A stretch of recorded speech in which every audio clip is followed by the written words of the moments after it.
Welcome to Chat With Me on the Side. I have no idea who this man is. He walked into my studio, sat down, mic'd himself. Have the cops been called? And here we are. No, because I think it's fascinating. Who the frick are you? It's language. I said frick.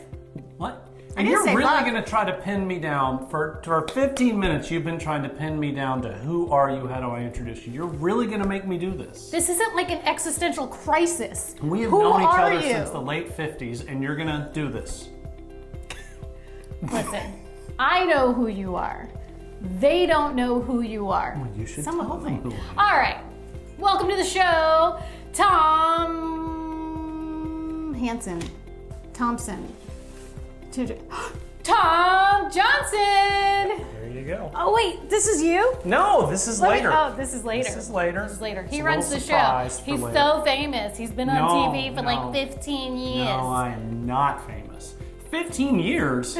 Weren't you on the news for 15 Really years? appreciate you making me much younger than I am. No, you were a news anchor on a specific show for In 15 Orlando years. for In 15 Orlando, years. Florida. Yes, I was. For 15 years. I was. So And I I was was in not the TV wrong. news biz for... Oh, hold on, I feel tired. I was in the TV news biz for 28 and a half years. 28 and a half years. He started, ladies and gentlemen, when he was 10 years old. This is why I love you. I know you do. Yes, I am. I'm 30 years Tom old. Johnson. Yes, ma'am. How did you even start in journalism? That's a really good question. So when I went to college at the University of Georgia, I had no idea what I wanted to do with my life. None. No. Everybody else was going to college, so I figured, I might as well go to college too. So I get up there and they say, well, you have to pick a major. So that's what I said. Yeah. So I started off in English. I like to read. I went to college in English too. And Oh, sorry. oddly enough, I knew how to read at that point. Perfect, good. Yes. Good. So I picked English until I got my first long report that I had to do. And then I said, no, this is not for me. There must be something easier out there. So I looked around. I love history. I've always loved history. So I said, hey, I love history. Why not be a history major? Okay. Then I got my first 50-page report that I had to do. And I was just in my early classes in history. So I said, this is clearly not for me. Nope. So then I started thinking, there's gotta be something that in my life that I've done, that I like, that I have some aptitude for. And I thought back when I think I was 12 years old, maybe 10, living in the DC area. And there was a local cable TV, cable access kind of thing. And there was a producer, her name was Sue, I can't remember Sue's. Yes, that's clearly that was it. So she had come from the real TV world, and she was a name at the time. And my mom said, hey, why don't we go try out for this? It was called It's a Small World. And lo and behold, for whatever reason, she said, yeah, you can be one of them. So I never took anything seriously back then. As you know, I still don't take much seriously. Nothing. So I did it a little bit. And so flash forward again to college, and I'm like, well, I've done some TV. So Georgia has a very, very good journalism program. It's one of the best in the country. Top 5, depending on, what you look at. And so I said, well, let me look into this. So by that point, I was already, I think, a junior and a half at Georgia. Yeah, I know. Junior and a half. So they said, look, we'll consider you, because they interviewed me and they said, we like what we hear, we'll consider you, but you really need to write an essay for us to tell us why we should let you in, because you're going to have to take the entire 2.5-year course in a year and a half or less. Okay. So I was going to have to double up on courses, take something that was a prerequisite for this course together, that kind of thing. So I wrote some kind of BS essay and they bought it. Oh my goodness. So you heard it here, kids. If you flunk out of other educational programs or you don't want to do a lot of work, that would be the lesson. Get into journalism. Learn from me. Learn to BS and you will always... No, but you know what it does go to though? What is it? That you and I are both passionate about? Yes. What? I don't know. Come on. I just agreed with you. I don't know, what? What is it that our kids do on Thursday night? Oh, improvisation. Yes, improv. Now, honestly, Yes. I didn't know that I was improving back then, Yeah. but I was, because Yeah. I was faced with a situation that got thrown at me at the last second, and Yeah. they said, you have to do this, go. And I did You it. did it. And it felt good, Oh, it and you did. liked It was amazing. So I got into the journalism program. I absolutely fell in love with it. I got really lucky. 2 weeks after I graduated from Georgia, a friend of mine, a really good friend of mine, who was also in the journalism program there, he went down to Savannah, answering an ad for a photojournalist, a camera guy, Okay. field camera guy. I said, hey, while you're down there, if they have anything else, ask them. Yeah. So John is in the middle of his interview, and he calls me. I'm like, hey, I had to go. And he was like, really well, I'm going to start here. And the news director does have something else, and he wants to talk to you here. Oh no! And he puts... This is where improv comes in. Yeah, I can't really, remember his really last well. name. His first name was Keith. And It's Keith from- gets on the phone. Keith... I think he knew Sue. Right. And he said, hey, I have another photographer job open. John talks highly of you. I think this is a Tuesday. Would you like an interview? I'm like, yeah. And he goes, okay, be here Friday. I was staying with my relatives in Columbia, South Carolina. So I go down there Friday, and he says, you have the job. You start Monday. Wow. So I had to fly back to Columbia, South Carolina. Not fly, I mean fly, Leadfoot. Gather up all my worldly possessions, come back down, somehow found this roach-infested dump of a place to live, and that's it. That's what and then started I got it all. into it and fell in love with telling stories. Oh, that's and there you go. awesome. And so thanks. All right, you told your story. That's it, Get right? Out. Get out. That's your story. That's I don't it. have to tell more, do I? So how long did you stay there? I was in Savannah for 2.5 years. Okay. I worked at 2 different stations, WSAV and then WTOC. And let's see, so I went from there to Columbia, South Carolina. Okay. Was there for 4 years. Met the love of my life there. Not and me. my wife. Huh? We love you, No, Beth. we love you, Beth. I met my wife at WIS-TV there. She's brilliant and beautiful Yes, and and kind. Like you really, I don't even know how you did and that. it was literally the lightning bolt moment that some people talk about. Aw. I was anchoring a Saturday morning newscast, and it happened to be the day that our company picnic was happening, and she had just started like 2 days before. And her mom made her go to the picnic. She didn't want to go to it. It was a trip to Carowinds Amusement Park up in Charlotte. Oh, nice. And she didn't want to go. Her mom told her, no, you got to go make some friends. So I look over, and there's this beautiful girl sitting across the newsroom.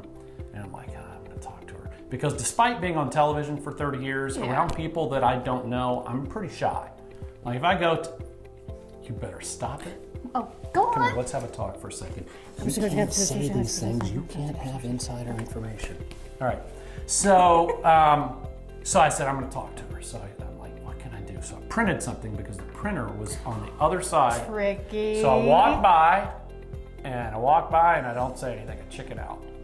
So on the way back from the printer, I look down and I say, hi. And she looks up with those blue eyes, and literally, I'm not kidding you, bam. The lightning bolt, and that was it.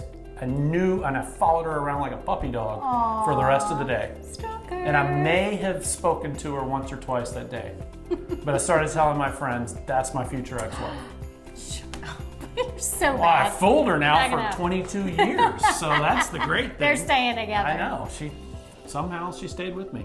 Yeah. So I met my wife. She was a news producer there. We ended up working at 4 consecutive TV stations together. The same station, same Is there market. usually a lot of movement like that? You find couples in TV news that work together, Okay. but I think it's unusual for a couple to meet at one station and work together, move to a new city and get jobs at the same station, move to another. We went from there to Greenville, South Carolina. Then we went from Greenville to Cleveland, worked at the same station again. And then from Cleveland, we ended up in Orlando at Fox 35 together. Nice. Yeah, it's crazy. And you spent 15 years there. I was right, Yep. right with that. You got that right. 15 years. Of storytelling. And that's pretty incredible. That's what it is for me. And now I work for Advent Health. Storytelling, I love this. And I tell stories which for Advent Health is just growing, and they're so huge now. They're popping up everywhere. Yeah, we have 32,000 employees in Central Florida. One of the So do you largest. tell stories about staff, about what the hospital's doing, about patients? We have an I know you internal can't really talk newscast. about patients, but we have an internal newscast called Advent Health TV. It's weekly 5-minute newscast, and it's just success stories of our employees. It's stories about the culture of Advent Health, working there. It's honestly, it's the same kind of feature stories that I did my entire career in TV news, but in the private sector, and it's amazing. Was it an adjustment? You know, I thought it would be. Yeah. And you would think, logic would tell you. Well, for you probably not, because you just want to tell stories. Right. True, accurate, fun, love. Human nature. Yes. When you are at the same place for 15 years. And people around here do recognize you. And it's habit. You're going to the same place. It's such a part of my life. You know, both of our children were born while I worked. There's so many huge parts of my life happened while I was at Fox 35.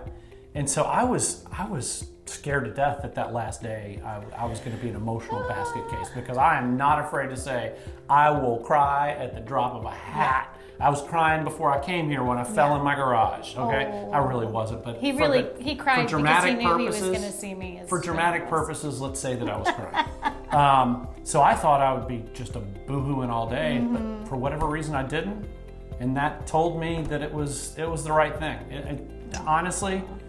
Some people might find this corny, but it was a God thing that I ended up at Advent Health. I mean, there were so many crazy things that happened that put me there eventually, that I know that it was Providence that ended up putting me there. Well, and I get to tell stories still, which is what I love to do. And I'm glad you're happy. Right. And I've completely taken over your show. You've hardly said a word, and I told you that I was going to do this. He told his story, all right. Are we done? So anyway, you go. Are we done? Now you. Me? Let me tell you about my life. But anyway, more about me is... This has been great, Tom Johnson. All right. Say hello to Sue and Keith for me. So here's what I want to show you. This is what 30 years in TV news. Oh, let me see. All right, so this is all you get. This is your t-shirt. Was my glossy when I first became an anchor at Fox 35. I anchored the morning newscast for 6 years. First 6 years I was there. Okay. Notice that I had a good deal of hair right here. I see. Did not have the hair island, as my kids call it. Okay. So there you go. All right. Notice nothing on the eyes. No. So this was a few years later. This was what I call my serious period. I don't know why I'm... Hi, I'm a news anchor. You don't have much of a serious side, so that's pretty funny. I know. So, that's funny for me to see. Okay. But notice that the hair is starting to creep a little. Okay, there's less hair. Receding, right? Is that the... Yes, I've got some hair creep. Now this, apparently I'd become happy again. I want to see. Oh, okay. All right, Tom's so happy. I had become happy again, but notice the hair continues its march toward the rear of my head. Okay. No glasses though. All right, so this was the last one that was taken just a couple years ago at Fox 35. And notice the hair island is very prominent, and I now have glasses and much more salt and pepper hair. That's all due to the kids, though. Yes, yeah. So that is my journey through Fox 35. It was a great place to work. Good. I loved doing it. I loved meeting thousands of people over the 15 years. But, you know, sometimes, as I said, a higher power speaks and says, it's your time to go somewhere else. Yeah. And so I have. And the journalism has had to have changed completely since you started. Right? But we don't have enough time in the show for that. You've been great. Thanks for coming. Love you. Mean it. Hey, guys. Bye. Bye. Thanks for watching, as always. We really are pretty much out of time, Tom. Is there anything else you wanted to share? Goodbye. Aww. I love you. I love you too. I'm so glad I got to come on here finally. And this is the here. best coffee I've ever had. Isn't it great? It is. I make it fresh every other day. All right, guys. Thanks for watching. As always, take care of yourselves and don't forget to take care of each other. Bye.